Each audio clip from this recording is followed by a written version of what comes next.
Hi, beautiful people. Welcome back to our channel, Marimatics, where beautiful marriages happen. It's such a privilege to have you join us once again. To those joining us for this first time, we say thank you. And for our returning people, we say thank you also.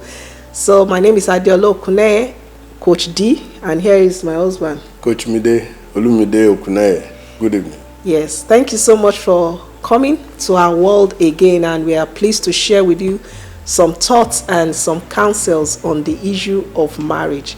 We started a series on 5 things to look out for in a potential spouse, and we'll be rounding it up today. I trust if you have been blessed with the preceding videos. If you have not yet watched those videos, please go watch them. Go watch them. It's going to bless you a great deal. And remember to share. Okay. To share with your friends, share with your circles. Yeah. And if you have any questions, you have any comments you would like to, probably any elaboration, we would also like you to please get in touch with us. You can comment on the YouTube channel, and then we will definitely reach back to you to be able to elaborate better. I hope that's okay with you. Yeah. Right.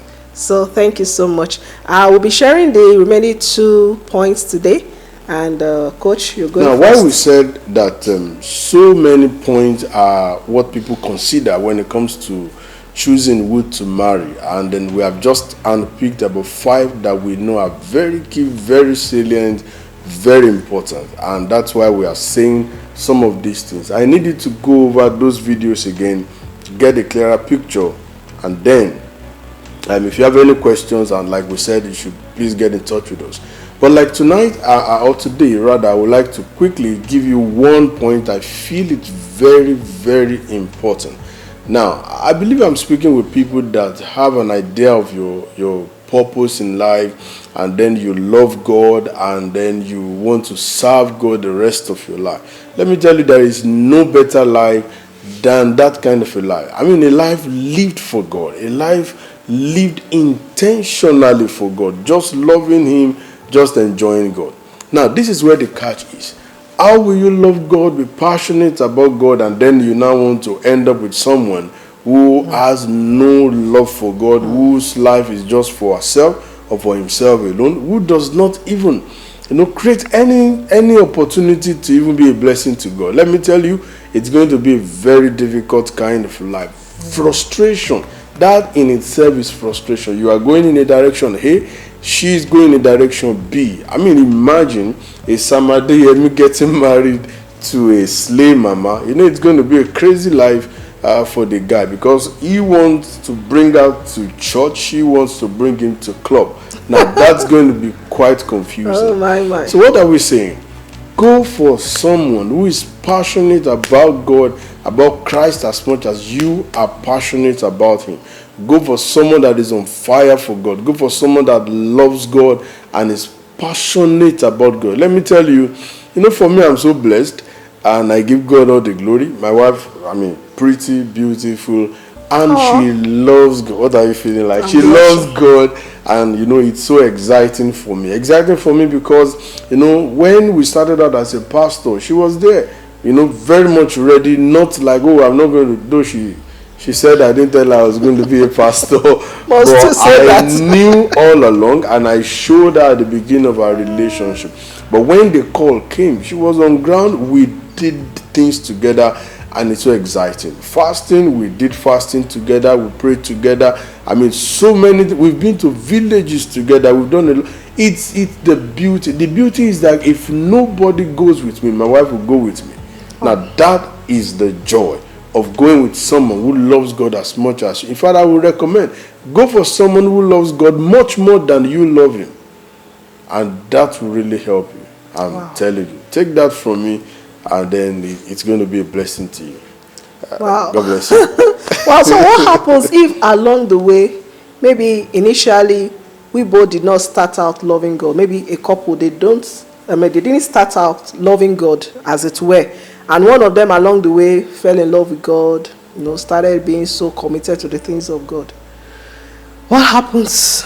Well, the issue is keep praying, and then keep trusting that the other God. person will see the light. I'm telling you. The Bible says 1 will chase 1,000. Yeah. 2 will chase 10,000. But please get and understand this.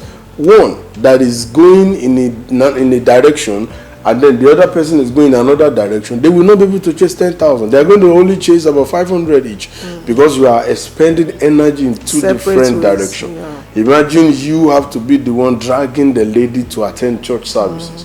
That's going to be stressful. Not to talk of loving God, giving to God. Imagine God gave you an instruction to move, and then she is saying no because she is not just seeing what you are seeing. Yeah. Confusion, frustration. So in such a case, just keep praying. If you got in touch with God and you are enjoying God as a married person, put your feet down until he or she also joins you, by prayer, by fasting, by loving the person, until the person sees the love of God and then flow in that direction. All right, thank you. The fifth point we want to share is about having similar life goals or complementary life goals and vision. Vision for the future.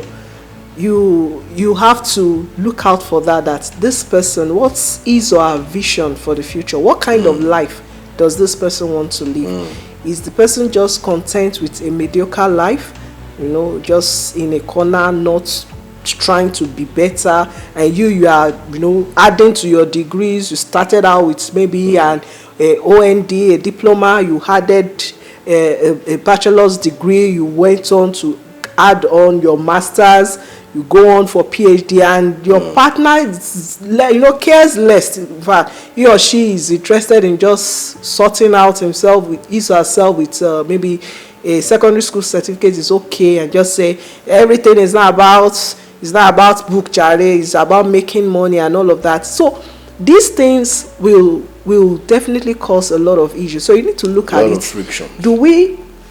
What's this person plan for the future? What's this plan for me? And this is especially so important for the woman, because married means that you're submitting your life to someone.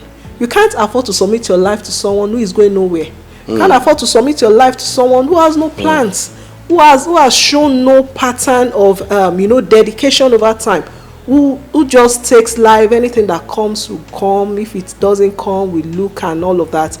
And if you are so driven and the other person is passive, there will be a conflict. It will not come to a fact that maybe you are proud, or maybe you are this, or maybe you are even seeing some people outside and all of that. So see, you need to understand this in starting out. Know the person's plan for the future. Some people don't want to even spend a day more in this country. They want to go to other countries, they want to travel, they want to do a lot of things. Be sure that you understand people's vision and life goal as you journey this whole way with them. It's very, very key. And so that brings us to the end of this series. Please, if we did not mention those things you had in mind, we apologize. But I'm telling you, these 5 things are very key. Please go over the videos again, and I'm telling you, are going to be blessed. And when you bring her or him, he or she is going to compliment you perfectly. Yes. Thank you very much for joining us. Meet us in the next episode for something very, very interesting. So remember to share, remember to subscribe to our channel. We love you and God bless you. Also want to hear from you. Bye. For now.